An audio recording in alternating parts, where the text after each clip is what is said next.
اسلام میں بارات کا کوئی تصور نہیں، سیرا بندی کی کوئی تقریب نہیں، ہندوانہ تقریبات نہیں۔ بارات کے لیے عربی میں کوئی لفظ ہی نہیں ہے۔ قرآن اور حدیث میں کیا ہوگا؟ عربی میں نہیں ہے، کوئی لفظ نہیں۔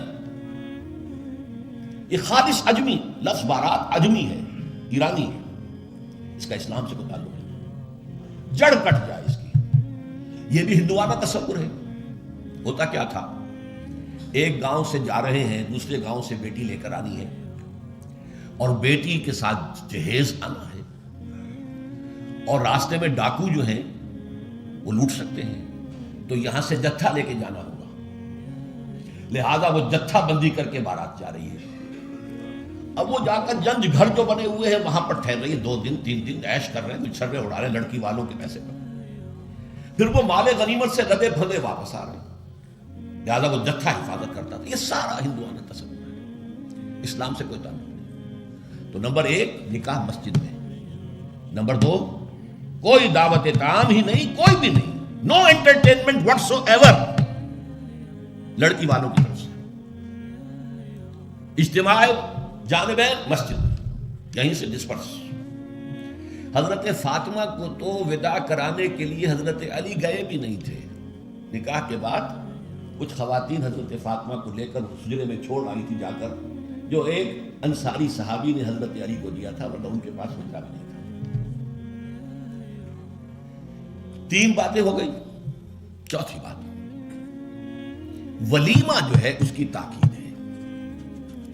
یہی وجہ ہے کہ جب یہ شادی پر مکمل پابندی لگائی گئی تھی، میں نے اشتہار دیا تھا کہ ولیمہ پر پابندی نہیں ہونی چاہیے۔ لڑکی والے کے ہاں تو آپ سوچئے، جو دلیل میں نے دی اس کی نفی میں، نفسیاتی دلیل بہت بڑی ہے۔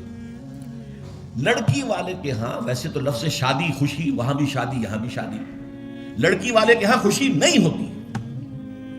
اس کے گھر سے لخت جگر، نور چشم نکل کر جا رہی ہے، کیسے خوشی ہوگی؟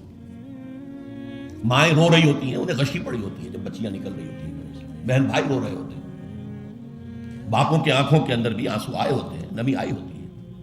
میں نے بھی 5 بیٹیاں رخصت کی اپنے گھر سے، اور آنکھوں میں نمی آئی ہے، I couldn't withhold my tears۔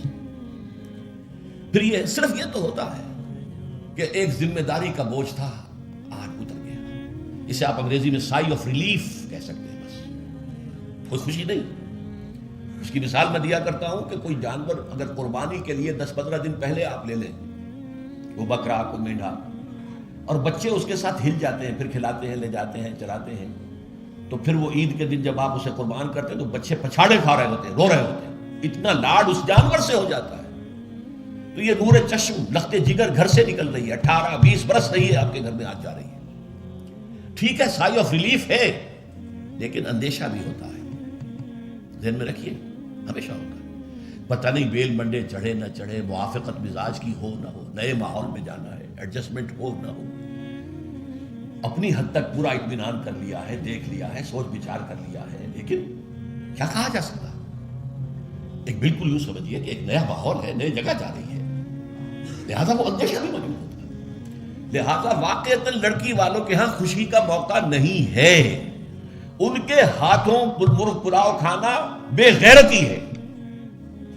ہاں، لڑکے والے کے ہاں خوشی ہے، اس کا گھر آباد ہوا، اور اسے حکم دیا حضور نے، اولموا ولو بشاۃ، ولیمہ ضرور کرو، چاہے تمہارے پاس ایک ہی بکری ہو۔ وہ ایک ہی بکری در حقیقت ان کے ہاں مفلسی کی سب سے بڑی شکل ہو سکتی تھی، لیکن بھیڑیں بکریاں پالنا تو ان کا پیشہ تھا، تو کسی وقت ایک ہی بکری ہے، معلوم بہت ہی غریب ہے، فرمایا اسی کو ذبح کرو، کھانا کھلاؤ اپنے دوستوں کو، اپنے احباب کو، سیلیبریٹ کرو۔ سیلیبریشن تمہارے ہاں ہونی چاہیے، مرد کے ہاں، لڑکے کے ہاں۔ پھر اس میں بھی اس قدر حضور صلی اللہ علیہ وسلم کی تعلیم کے اندر دیکھیے توازن ہے۔ فرمایا، یہ مسلم شریف کی روایت ہے جو میں آپ کو سنا رہا ہوں، عن عبداللہ ابن عمر رضی اللہ تعالی عنہ ان نبی صلی اللہ علیہ وسلم قال اذا دعی احدکم الی الولیمۃ فلیجب، جب تم میں سے کسی کو ولیمے کی دعوت دی جائے تو ضرور جائے۔ اور ایک اور حدیث ہے ابو ہریرہ سے رضی اللہ تعالی عنہ کہ حضور نے فرمایا شر الطعام طعام الولیمہ، ولیمے کا کھانا برا کھانا ہے۔ کیوں؟ اس میں غریبوں کو نہیں بلایا جاتا، بلکہ غریبوں کو تو دھکے دیے جاتے ہیں۔ آپ دیکھتے ہیں بڑے بڑے ٹینک لگے ہو، لگے ہوتے ہیں ٹینٹ اور وہاں پر اندر جو کچھ ہو رہا ہوتا ہے، کھانا ضائع بھی ہو رہا ہوتا ہے، غریب کو نہ کسی کو داخل نہیں ہونے دیں گے نا. اور ہے بھی نہیں، وہ مسلی کھلانے کے لیے تو نہیں ہے نا، وہ تو اپنے اعزاء رشتہ دار احباب ان کو اپنی خوشی میں شریک کرنے کے لیے. حضور نے فرمایا شر الطعام طعام، لیکن اس کے باوجود من لم یجب الدعوہ فقد عصى اللہ ورسولہ، جو شخص ولیمے کی دعوت قبول نہیں کرے گا اس نے گویا کہ اللہ اور اس کے رسول کی نافرمانی کی. اب آپ سوچئے، جس نبی نے ہمیں اتنی تفصیل سے ہدایت دی دعوت ولیمہ کی، اگر لڑکی والوں کے ہاں کسی دعوت کے اندر کوئی خیر ہوتا ذرہ بر، تو کیا حضور ہمیں اس سے محروم رکھتے صلی اللہ علیہ وسلم؟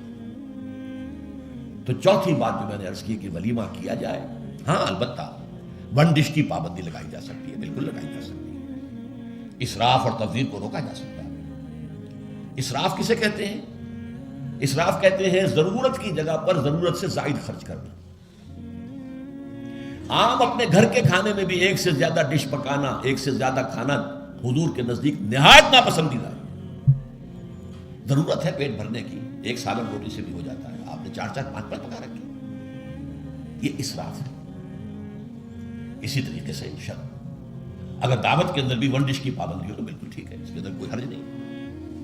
لیکن یہ کہ اس میں اب جو کیا گیا ہے کہ میٹھے کی اوپر پابندی، بالکل یہ صحیح نہیں ہے. میٹھا حضور کو بہت مرغوب تھا، پسند تھا، تو اس میں یہ کہ ایک ڈش میٹھے کی، یہ نہیں کہ 3 4 ڈشیں، دال کا حلوہ بھی ہے، گاجر کا حلوہ بھی ہے، اور فلاں بھی ہے اور فلاں بھی ہے، اور پھر کھیر بھی ہے. لہذا ولیمے کی اجازت ہونی چاہیے. اور ظاہر بات ہے کہ ہر شخص اپنی سطح کے مطابق کرے گا، اور وہ آدمی بھی بلائے گا، جو کم ہی بلا سکتا ہے وہ کم بلائے گا، جو زیادہ بلا سکتا ہے زیادہ بلائے گا. اس کے اوپر بھی کوئی خاص پابندی لگانے کی ضرورت نہیں ہے. لیکن ظاہر بات ہے جو میں نے ایک بات کی ہے، اس سے شادی بیاہ کے اخراجات کا ایک حصہ تو بالکل ختم ہو گیا نا. لڑکی والوں کی طرف سے تو زیرو ہو گیا، نہ کوئی سیلیبریشن، نہ کوئی دعوت، نہ کوئی خیمے لگانے کی ضرورت، نہ کچھ اور ریسیپشن، کچھ نہیں. کیسے؟ بالکل زیرو. لڑکے والے جو ہیں دعوت ولیمہ، اور اس کے اندر ظاہر بات ہے کہ اپنے ساتھیوں کو، دوستوں کو، اعزاء کو، اقارب کو، جس حد تک بھی اس کے لیے ممکن ہے.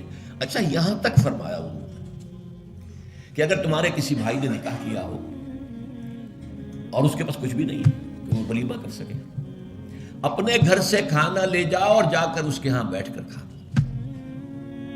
سیلیبریٹ کرو، اس کی خوشی میں شریک ہو.